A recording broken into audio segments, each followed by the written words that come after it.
Hi, I'm Anna Hutchinson, and for my classroom observation, I went to Hillside Elementary School and observed Miss Lamott's first grade class.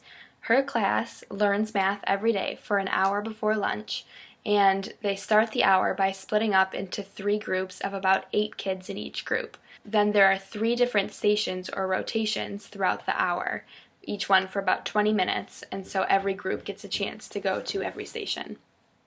The first station that I observed was called Math with a Teacher.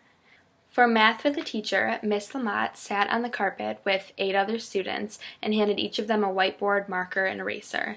Once she had all of their attention, she asked them the question, "There are 8 ducks swimming in the pond. 4 of the ducks fly away. How many ducks are left in the pond?" And she waited a few minutes for them to figure it out, and then she pulled 3 different examples from the group.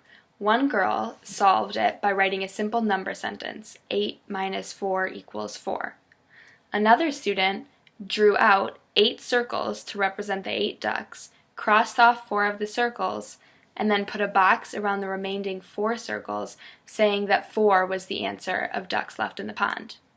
And the last student drew a number bond, which to me looked similar to a factor tree, with 8 on top and 2 lines coming down, 4 at each of the ends of the lines, indicating that 4 was how many ducks were left. Miss Lamott then talked to her students about how there are multiple ways to figure out the same problem, and then she congratulated them all for being able to figure it out. Then she handed them each a worksheet with other word problems on them and worked through it as a group. So, for example, there are 5 toy airplanes flying at the park. 1 went down and broke. How many airplanes are still flying?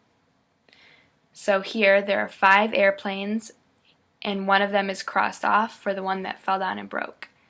So 4 would be the answer, and you would write the number sentence, 5 minus 1 equals 4. In the number bond, you would fill in 4 in the empty circle, and then you would finish the sentence at the end that said there are 4 airplanes still flying. The second station that I observed was Math with a Buddy. In this station, each of the students in the group was paired up with another student, and they were supposed to work on making patterns. So at the table in front of them, there was a picture of a turkey with a bunch of different length feathers, and the kids had little blocks that stuck together, and they had to create a feather the correct length, but they could use any color block they wanted to create any sort of pattern. So for example, if a student made a feather with 1 red cube, 1 blue cube, and 1 green cube, 1 red cube, 1 blue cube, and 1 green cube, the pattern would be ABC, ABC.